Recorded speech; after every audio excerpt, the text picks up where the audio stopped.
Word of Life, November 2022. Blessed are the merciful, for they will receive mercy. In Matthew's Gospel, the Sermon on the Mount is found after the passages referring to the start of the public life of Jesus. The mountain is considered a symbol of a new Mount Sinai, on which Christ, the new Moses, offers his law. The previous chapter speaks of great crowds who began to follow Jesus and to whom he addressed his teachings. These words, however, are spoken by Jesus to the disciples and the newly formed community who would later be called Christians. He introduces the kingdom of heaven that lies at the very heart of his preaching. The Beatitudes are its manifesto, the message of salvation, and the synthesis of all the good news, that is, the revelation of God's saving love. Blessed are the merciful, for they will receive mercy. What is mercy? Who are the merciful? The sentence is introduced by the word blessed, which means happy or fortunate, and also takes on the meaning of being blessed by God. In the text, this phrase has the central place among the 9 Beatitudes, which do not refer to behavior that will be rewarded, but are real opportunities to become a little more like God.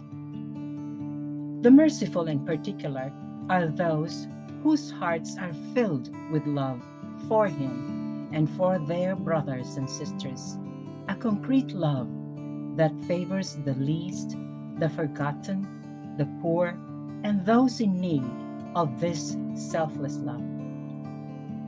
Mercy, in fact, is one of God's attributes.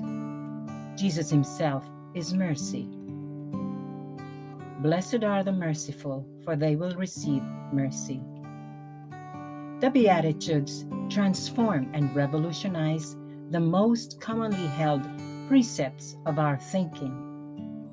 They are not just words of consolation, but have the power to change our hearts, create a new humanity, and make the proclamation of the word effective. We should live the beatitude of mercy with ourselves too, recognizing that we are also in need of that extraordinary, superabundant, and immense love that God has for each of us. The word mercy comes from the Hebrew word rehem, meaning womb. It evokes a sense of limitless divine mercy, like the compassion of a mother for her child. It is a love that is beyond measure, abundant, universal, and concrete. A love that tends to draw out a response from others, which is the ultimate goal of mercy. And so, if we have suffered due to any offense or injustice, let us forgive and be forgiven. We can be the first to be merciful and compassionate, even if this seems difficult and challenging. Let us ask ourselves in front of each neighbor, how would this person's mother behave towards him or her? It is a thought that helps us to understand and live according to the heart of God. Blessed are the merciful, for they will receive mercy.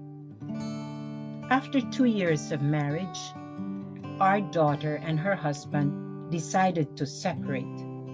We welcomed her back into our home, and during the moments of tension that followed, we tried to love her by being patient, forgiving, and having an attitude of understanding in our hearts. We maintained an open relationship with her and her husband, above all by trying not to be judgmental. After 3 months of listening, discreetly helping, and of many prayers, they were reunited. And there is now a different sense of awareness, trust, and hope in their relationship. Being merciful is more than forgiving. It means having a heart that longs to cancel out and burn away everything that may be an obstacle in our relationships with others. The invitation of Jesus to be merciful offers us a way to return to the original design of God and become what we were created for, to be God's image and likeness. By Letizia Macri.